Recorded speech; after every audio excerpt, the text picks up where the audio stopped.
ನಮಸ್ಕಾರ. ರಿವ್ಯೂ ಚಾನಲ್ಗೆ ಸ್ವಾಗತ. ನಾನು ಸೌಖ್ಯ ಗಾಂವ್ಕರ್. ಪ್ರಿಯಾಂಕ್ ಖರ್ಗೆ ಅವರಿಗೆ RSS ಅನ್ನು ಕಾನೂನು ಚೌಕಟ್ಟು ಒಳಗಡೆ ತರ್ತೀನಿ ನಾನು ಗೃಹ ಸಚಿವ ಆಗಿರುವಾಗಲೇ ಅಂತ ಹೊರಟಿರುವ ಪ್ರಿಯಾಂಕ್ ಖರ್ಗೆ ಅವರಿಗೆ ಸೆಡ್ ಹೊಡೆದಿದೆ RSS. ಒಂದು ದೊಡ್ಡ ಸಂದೇಶವನ್ನು ಕಳುಹಿಸಿಕೊಟ್ಟಿದೆ ಈಗ ಗೃಹ ಸಚಿವರಿಗೆ. ಏನದು ಹಾಗಾದರೆ? ಸ್ವಾತಂತ್ರ್ಯೋತ್ಸವದ ದಿನ ಪ್ರಿಯಾಂಕ್ ಖರ್ಗೆ ಅವರಿಗೆ RSS ಕೊಟ್ಟಿರುವಂಥ ಡೈರೆಕ್ಟ್ ಮೆಸೇಜ್. ಯಾವ ರೀತಿ ಸೆಟ್ ಬ್ಯಾಕ್ ಇದು ಪ್ರಿಯಾಂಕ್ ಖರ್ಗೆ ಅವ್ರಿಗೆ? ಡೀಟೇಲ್ಸ್ ಇರ್ತಾ ಹೋಗ್ತೀವಿ. ಮಿಸ್ ಮಾಡಿದ್ರೆ ನಮ್ಮ ಚಾನಲ್ನ ಸಬ್ಸ್ಕ್ರೈಬ್ ಮಾಡಿ, ನಿಮ್ಮ ಅಭಿಪ್ರಾಯ ಕಮೆಂಟ್ ಮಾಡಿ ತಿಳಿಸಿ. ಎಸ್ ವೀಕ್ಷಕರೇ, ಒಂದು ಕಡೆ ಕ್ಯಾಬಿನೆಟಲ್ಲಿ ಈ ಬಿಲ್ ತರೋದಕ್ಕೆ ಮುದ್ರೆಯನ್ನು ಒತ್ತಿದ್ದಾರೆ ಎಲ್ಲರೂ ಒಮ್ಮರ್ತಿಂದ. ಯಾವ ಬಿಲ್ಲು? ಸರ್ಕಾರಿ ಜಾಗ, ಅದು ಗ್ರೌಂಡ್ ಇರಬಹುದು, ಶಾಲಾ ಕಾಲೇಜು, ಸರ್ಕಾರಿ ಮೈದಾನ, ಇಲ್ಲೆಲ್ಲ ಕಾರ್ಯಕ್ರಮ ಮಾಡೋದಕ್ಕೆ ಅಥವಾ ಯಾವುದೇ ಒಂದು ಮೀಟಿಂಗ್ ಮಾಡೋದಕ್ಕೆ ನಿಗದಿತ ರೀತಿಯಲ್ಲಿ ಸೇರೋದಕ್ಕೆ ಪರ್ಮಿಷನ್ ತೊಗೊಳ್ಬೇಕಾಗತ್ತೆ ಅನ್ನುವಂಥ ಕಾನೂನು. ಅದು RSSಗೆ ಅಂತ ಅವರೇನು ಹೇಳ್ತಿಲ್ಲ, ಯಾವುದೇ ಸಂಘಕ್ಕೆ ಅಂತ ಹೇಳಿದ್ದಾರೆ. ಇದು ಹೋದ ವರ್ಷದಿಂದನೇ ಶುರುವಾಗಿತ್ತು. ಸೊ ಇದು RSS ಟಾರ್ಗೆಟ್ ಮಾಡಿಯೇ ಮಾಡ್ತಿರೋದು. RSS ತಮ್ಮ ಮುಂದೆ ಮಂಡಿ ಊರಬೇಕು, ಪರ್ಮಿಷನ್ ಕೇಳಬೇಕು ಅಂತಾನೆ ಈ ರೀತಿ ದ್ವೇಷ ಸಾಧಿಸ್ತಿದ್ದಾರೆ ಅಂತಲ್ವ. ಮುಗಿಬಿದ್ದಿರೋದೀಗ RSS ಮತ್ತು BJP ಅವರು. ಅದೇನು ಮಾಡ್ತಾರೋ ನೋಡ್ಕೊಳ್ಳಿ. ಈ ಬಿಲ್ ತೊಗೊಂಡು ಬನ್ನಿ, ಫಸ್ಟು ತೋರಿಸ್ತೀವಿ, ಆಮೇಲೆ ತೊಗೊಂಡು ಬರೋಕ್ಕಾಗತ್ತಾ ನಿಮ್ಮ ಹತ್ರ? ಪ್ರಯತ್ನ ಮಾಡಿ ನೋಡೋಣ ಅಂತ ನಿನ್ನೆನೇ ಸೆಡ್ ಹೊಡೆದಿದ್ರಲ್ಲ. ಇವತ್ತು RSS ಸಂತೋಷ್ ಅವರು, BL ಸಂತೋಷ್ ಅವರು ಕೊಟ್ಟಿರುವ ಡೈರೆಕ್ಟ್ ಮೆಸೇಜ್ ಏನದು? ಇದುವರೆಗೆ ಸಂಘ ರಿಜಿಸ್ಟರ್ ಮಾಡಿಲ್ಲ, ಇನ್ನು ಮುಂದೆ ಮಾಡೋದೇ ಇಲ್ಲ. ನೋಂದಣಿ ಮಾಡ್ಕೊಳ್ಳೋದು, ರಿಜಿಸ್ಟ್ರೇಷನ್ನೇ ಮಾನದಂಡ ಎಲ್ಲದಕ್ಕೂ ಕೂಡ ಅಂತ ಖಂಡಿತ ನೀವು ಹೇಳಕ್ಕೆ ಸಾಧ್ಯನೇ ಇಲ್ಲ. ನೋಂದಣಿ ಮಾಡಿಕೊಂಡಿರೋರು ಏನು ಮಾಡ್ತಿದ್ದಾರೆ ದೇಶದಲ್ಲಿ ಅನ್ನೋದನ್ನು ನಾನು ತೋರಿಸ್ಬೇಕಾ? ಇಡೀ ಜಗತ್ತಿಗೆ ಅದು ಗೊತ್ತಲ್ವಾ ಅಂತ ಕಿಡಿಕಾರಿದ್ದಾರೆ. ಮತ್ತು ಅವರು ಹೇಳ್ತಾ ಇರೋದೇನು? ಧ್ವಜಾರೋಹಣ ಮಾಡಿ ಅವರು ಕಾರ್ಯಕ್ರಮದಲ್ಲಿ ಮೆಸೇಜ್ ಕೊಟ್ಟಿರೋದು, ಭವಿಷ್ಯದಲ್ಲಿ ನೀವು ಯಾವುದೇ ಪ್ರಯತ್ನ ಮಾಡಿದ್ರೂ RSS ರಿಜಿಸ್ಟ್ರೇಷನ್ ಮಾಡಿಸೋಕ್ಕೆ ಸಾಧ್ಯ ಇಲ್ಲ ಅನ್ನುವಂಥ ಎಚ್ಚರಿಕೆಯನ್ನು ಕೊಟ್ಟಿರೋದು. ಸಂಘದ ನೋಂದಣಿ ಯಾವುದೇ ವಿಷಯಕ್ಕೂ ಮಾನದಂಡ ಅಲ್ಲ. ರಿಜಿಸ್ಟ್ರೇಷನ್ ಆಗಿಲ್ಲ ಅನ್ನೋ ಕಾರಣಕ್ಕದು ಏನು ಅಕ್ರಮವಾಗಿ ನಡೀತಿರೋ ಸಂಘ ಸಂಸ್ಥೆ ಅಂತೆಲ್ಲ ಹೇಳೋಕ್ಕೆ ಸಂವಿಧಾನದಲ್ಲಿ ಅವಕಾಶ ಇಲ್ಲ. ಇದನ್ನು ಬಹಳಷ್ಟು ಬಾರಿ ಮೋಹನ್ ಭಾಗವತ್ ಅವರಿಂದ ಹಿಡಿದು ಲೀಗಲ್ ಎಕ್ಸ್ಪರ್ಟ್ಗಳಿಂದ ಹಿಡಿದು ಎಲ್ಲರೂ ಹೇಳಿದಾರಲ್ಲ. ಸೊ ಯಾವ ವಿಷಯಕ್ಕೂ ರಿಜಿಸ್ಟ್ರೇಷನ್ ಮಾನದಂಡ ಅಲ್ಲ. ಮತ್ತು ಪ್ರಿಯಾಂಕ್ ಖರ್ಗೆಯವರು ಎಲ್ಲದಕ್ಕೂ ಮಾನದಂಡ ಅಲ್ಲ ಅನ್ನೋದನ್ನು ಫಸ್ಟ್ ಅರ್ಥ ಮಾಡ್ಕೊಳ್ಳಿ ಅಂತ ತಿರುಗೇಟ್ ಕೊಟ್ಟಿದ್ದಾರೆ. ಪ್ರಿಯಾಂಕ್ ಖರ್ಗೆ ಅವರಿಗೆ ಇತಿಹಾಸ ನೆನಪು ಮಾಡಿಕೊಡ್ತಿದ್ದಾರೆ. ರಜಾಕರ್ ದಾಳಿಗೆ ಹೆದರಿ ಬಂದವರ ಕುಟುಂಬಗಳು ಇವತ್ತು ನೆಮ್ಮದಿಯಿಂದಾಗಿ ಬದುಕ್ತಾ ಇರೋದಕ್ಕೆ ಯಾರು ಕಾರಣ? RSS ಕಾರಣ ಅನ್ನೋದನ್ನು ನೀವು ಮರ್ತು ಬಿಟ್ಟಿದ್ದೀರಾ. ನಿಮ್ಮ ಕುಟುಂಬದ ಮೇಲೇನಾಗಿತ್ತು ಅನ್ನೋದು ನಿಮಗೆ ತುಂಬ ಚೆನ್ನಾಗಿ ಗೊತ್ತಿದೆ ಅನ್ನೋದನ್ನು ಹೇಳ್ತಾ ಹೋಗ್ತಾರೆ. ಸಂಘದ ಕಾರ್ಯಕರ್ತರು ಜನರ ರಕ್ಷಣೆಗಾಗಿ ಯಾವತ್ತೂ ನಿಂತಿದ್ರು, ಇವತ್ತು ನಿಂತಿದ್ದಾರೆ. ಬೆಂಗಳೂರಿನ ಕೆಲವು ವಿಧಾನಸಭಾ ಕ್ಷೇತ್ರಗಳಲ್ಲಿ ಹಿಂದೂ ಪ್ರತಿನಿಧಿಗಳನ್ನು ಶಾಸಕರನ್ನಾಗಿ ಆಯ್ಕೆ ಮಾಡೋ ಕುರಿತು ಅವರು ಪ್ರಮುಖವಾಗಿ ಮಾತಾಡೋ ಸಮಯದಲ್ಲಿ ಇದೆಲ್ಲ ಸ್ಮರಿಸ್ತಾ ಹೋಗ್ತಾರೆ. ಪ್ರಿಯಾಂಕ್ ಖರ್ಗೆ ಅವರಿಗೆ ಅತ್ಯಂತ ಹರಿತವಾಗಿ ಮೆಸೇಜ್ ಕೊಟ್ಟಿರೋದು. ಪ್ರಿಯಾಂಕ್ ಖರ್ಗೆ ಅವರ ಕುಟುಂಬದ ಇತಿಹಾಸವನ್ನು ನೆನಪು ಮಾಡಿಕೊಳ್ಳಿ. ಹೈದರಾಬಾದ್ ಸಂಸ್ಥಾನದ ನಿಜಾಮ್ ಕಾಲದ ರಜಾಕರ್ ದಾಳಿಯನ್ನು ನೆನಪು ಮಾಡಿಕೊಳ್ಳಿ. ಅವ್ರ ಕುಟುಂಬಸ್ಥರು ಸಾವಿಗೀಡಾಗಿದ್ರು, ತಾಯಿ ಮತ್ತು ಸಹೋದರಿ ಮೃತಪಟ್ಟಿದ್ರು. ದೊಡ್ಡ ಖರ್ಗೆ ಅವ್ರಿಗೆ ಬಾಲಕರಾಗಿದ್ದ ಖರ್ಗೆ ಬದುಕುಳಿದಿದ್ದೇ ಹೆಚ್ಚು ಅನ್ನೋದನ್ನು ನೀವೆಲ್ಲ ಓದಿರ್ತೀರಿ. ಪ್ರಿಯಾಂಕ್ ಖರ್ಗೆ ಅವರು ಕಳೆದ ಕೆಲವು ದಿನಗಳ ಹಿಂದೆಲ್ಲ ಮಾತಾಡಿದರು. ಅವರ ಮನೆಗೆ ರಜಾಕರರು ಬೆಂಕಿ ಹಚ್ಚಿದ್ರು ಅಂತ ಹೇಳಿದರು. ಇದೆಲ್ಲ ಮರ್ತು ಹೋಯ್ತಾ? ಸೊ ಈ ಸಮಾಜಕ್ಕೆ, ಹಿಂದೂಗಳಿಗೆ, ದಾಳಿಗೊಳಗಾದವ್ರಿಗೆ RSSನ ಸೇವೆ ಹೇಗಿದೆ ಅನ್ನೋದನ್ನು ಒಂದು ಸಲ ನೆನಪು ಮಾಡಿಕೊಳ್ಳಿ ಅಂತ ಪ್ರಿಯಾಂಕ್ ಖರ್ಗೆ ಅವರಿಗೆ ತಿರುಗೇಟು ಕೊಟ್ಟಿದ್ದಾರೆ. 1948 ಸೆಪ್ಟೆಂಬರ್ನಲ್ಲಿ ಭಾರತೀಯ ಸೇನೆ ಆಪರೇಷನ್ ಪೋಲೋ ನಡೆಸಿದ ಬಳಿಕ ಹೈದರಾಬಾದ್ ಸಂಸ್ಥಾನ ಭಾರತೀಯ ಒಕ್ಕೂಟಕ್ಕೆ ವಿಲೀನ ಆಯಿತು. ಇತಿಹಾಸದಲ್ಲಿ ಏನೇನೆಲ್ಲ ಮಾಡಿದ್ರು, ಅದರ ಪರಿಣಾಮ ಏನಾಗಿತ್ತು ಮತ್ತು RSS ಪಾತ್ರ ಆವತ್ತಿಂದ ಇವತ್ತಿನ ತನಕ ಏನಿದೆ ಅನ್ನೋದನ್ನು ಹೇಳ್ತಾ ಹೋಗ್ತಾರೆ. ಇನ್ನು RSS ಕಾನೂನಿನ ಅಡಿ ನೋಂದಾಯಿತ ಸೊಸೈಟಿ, ಟ್ರಸ್ಟು, ಕಂಪನಿ ಅಥವಾ ರಾಜಕೀಯ ಪಕ್ಷ ಅಲ್ಲ ಅನ್ನೋದು ಇಲ್ಲಿ ಪ್ರಮುಖವಾದ ವಿಚಾರ. ಭಾರತದಲ್ಲಿ ಪ್ರತಿಯೊಂದು ಸ್ವಯಂ ಪ್ರೇರಿತ ಸಂಘಟನೆಯು ಕಡ್ಡಾಯವಾಗಿ ನೋಂದಾಯಿಸ್ಕೊಳ್ಬೇಕು ಅನ್ನೋ ಯಾವುದೇ ಕಾನೂನು ನಿಯಮನೂ ಇಲ್ಲ. ಇದೇ ಅಂಶ ಆಧರಿಸಿ RSS ಅಂದರೆ ಪಾರದರ್ಶಕತೆ ಇರಬೇಕು ಅಂತ ನಾಯಕತ್ವ ಅದರಲ್ಲಿರೋರು ಬಾಡಿ ಆಫ್ ಇಂಡಿವಿಜುವಲ್ಸ್ ಆಗಿ ಕಾನೂನಿನ ಚೌಕಟ್ಟಲ್ಲೇ ಕಾರ್ಯನಿರ್ವಹಿಸ್ತಾ ಇದೆ ಅಂತ RSS ಹೇಳ್ತಾ ಇರೋದು. ಇದಕ್ಕಿಂತ ನೀವು ಇನ್ನೇನು ಪಾರದರ್ಶಕತೆ ಬಯಸ್ತೀರಿ? ನಿಮಗೇನು ಬೇಕೋ ಕೊಡೋಕೆ ಸಿದ್ಧ. ಬಟ್ ರಿಜಿಸ್ಟ್ರೇಷನ್ ಮಾಡಿಸ್ತೀನಿ ಅಂತ ಕನಸು ಕಾಣ್ತಿದ್ರೆ ಅದು ಯಾವತ್ತಿಗೂ ಆಗಲ್ಲ ಅಂತ ಸೆಟ್ ಹೊಡೆದಿದ್ದಾರೆ.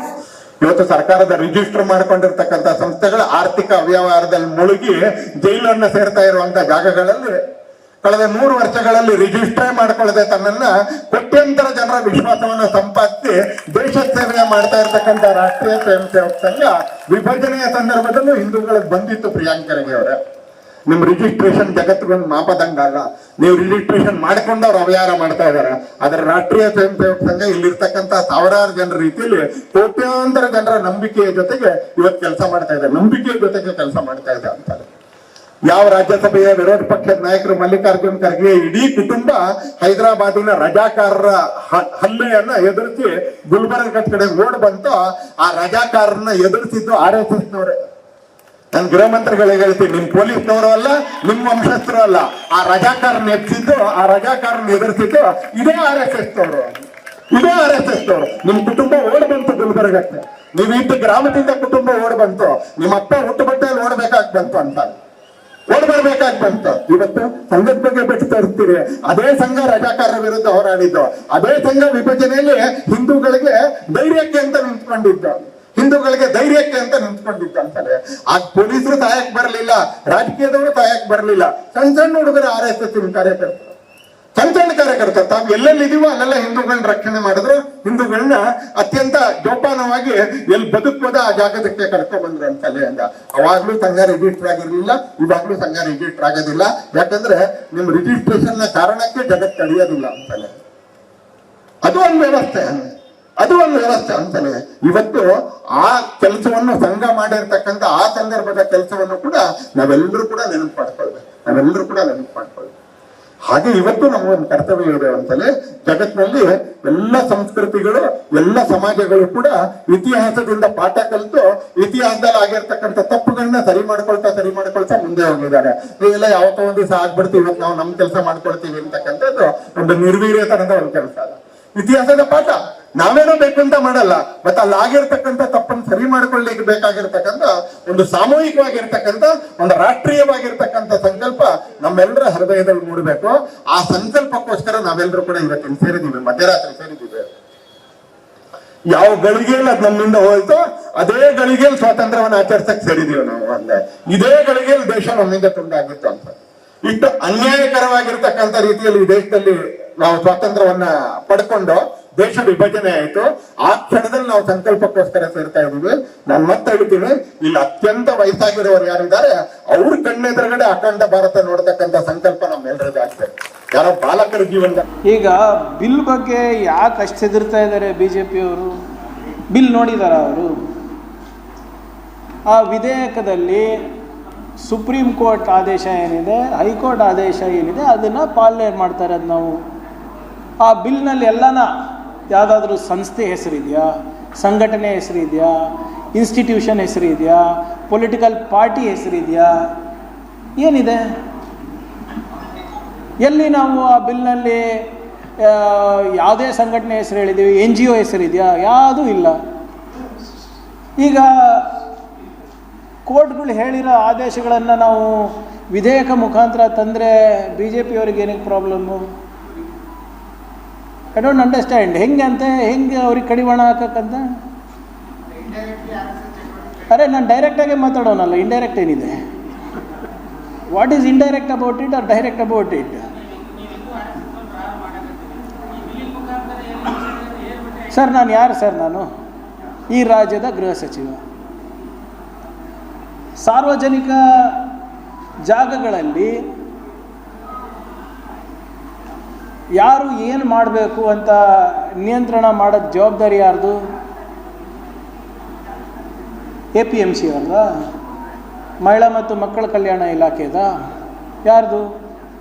ಆಮೇಲೆ ನೀವೇ ಹೇಳ್ತೀರಲ್ಲ, ಈಗ ಎಷ್ಟೊಂದು ಸರಿ ನಿಮ್ಮ ಮನೆ ಮುಂದೆ ಏನಾದರೂ ದೊಡ್ಡ ಫಂಕ್ಷನೋ ಮೆರವಣಿಗೆನೋ ಹೋಗ್ತಾ ಇದ್ರೆ ಯಾರಪ್ಪ ಪರ್ಮಿಷನ್ ಕೊಟ್ಟರು, ಏನಿದೆ ಅಂದ್ಬಿಟ್ಟು ನೀವೇ ಫೋನ್ ಮಾಡಲ್ವ ನಮಗೆ?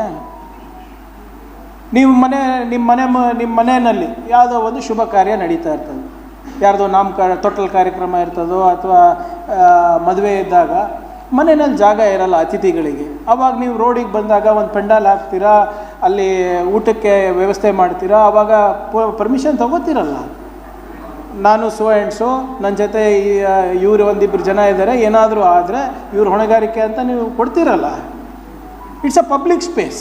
ನೀವು ಮನೆ ಕಾಂಪೌಂಡ್ ಒಳಗಡೆ ಏನಾದರೂ ಮಾಡ್ಕೊಳ್ಳಿ, ನಿಮ್ಮ ಕಚೇರಿ ಕಾಂಪೌಂಡ್ ಒಳಗಡೆ ಏನಾದರೂ ಮಾಡ್ಕೊಳ್ಳಿ, ಯಾರಿಗೂ ಏನೂ ತೊಂದರೆ ಇಲ್ಲ. ನೀವು ಪಬ್ಲಿಕ್ ಪ್ಲೇಸಿಗೆ ಬಂದಾಗ ಪ್ಲೇಗ್ರೌಂಡ್ ಇರ್ಬೋದು, ಪಾರ್ಕ್ ಇರ್ಬೋದು, ರೋಡ್ ಇರ್ಬೋದು, ಏನೇ ಇರ್ಬೋದು, ನೀವು ಪರ್ಮಿಷನ್ ತೊಗೋತಿರಲ್ಲ. ನಾವು ನಿಷೇಧ ಅಂತ ಎಲ್ಲಿ ಹೇಳಿದ್ದೀವಪ್ಪ ಬಿಲ್ನಲ್ಲಿ? ಎಲ್ಲ ನಾನು ಅದು ಪ್ರಯೋಗ ಇದೆಯಾ? BAN ಬ್ಯಾನ್ ಅಥವಾ ನಿಷೇಧ ಅಂತ ಎಲ್ಲನ ಇದೆಯಾ ಅಲ್ಲಿ? ಯಾಕೆ ಇವರು ಕುಂಬಳಕಾಯಿ ಕಳ್ಳ ಅಂದರೆ ಹೆಗಲು ಮುಟ್ಕೊಂಡು ನೋಡ್ತಾ ಇದ್ದಾರೆ? ನನಗೇನು ಬೇರೆ ಕೆಲಸ ಇಲ್ವೇನ್ರಿ? I am the home minister of the state. Supreme ಕೋರ್ಟ್ನಲ್ಲಿ ಕೆಲವು ಆದೇಶ ಇದೆ, ಹೈಕೋರ್ಟ್ ಅವರು ಕೆಲವು ಆದೇಶ ನೀಡಿದ್ದಾರೆ, ಅದನ್ನು ಪಾಲನೆ ಮಾಡ್ತಾ ಇದ್ದೀನಿ ಅಷ್ಟೇ. ಈ ಕಡೆ ಪ್ರಿಯಾಂಕ್ ಖರ್ಗೆ ಅವರು ಏನು ಮಾಡಿದ್ದಾರಂತೆ ಇವರು ಈ ದೇಶಕ್ಕೆ? ಸುಮ್ಮನೆ ಮಾತಾಡೋದಲ್ಲ, ಸ್ವಾತಂತ್ರ್ಯ ಹೋರಾಟದಲ್ಲಿ ಇವರ ಪಾತ್ರ ಏನು, ನಮ್ಮ ಕುಟುಂಬನ ಇವ್ರು ಹೆಂಗೆ ಕಾಪಾಡಿದ್ದಾರೆ ಅಂತೆಲ್ಲ ಮತ್ತೆ ಆಕ್ರೋಶ ಭರಿತರಾಗಿ ಸಂತೋಷ್ ವಿರುದ್ಧ ಮುಗಿಬಿದ್ದಿರೋದು.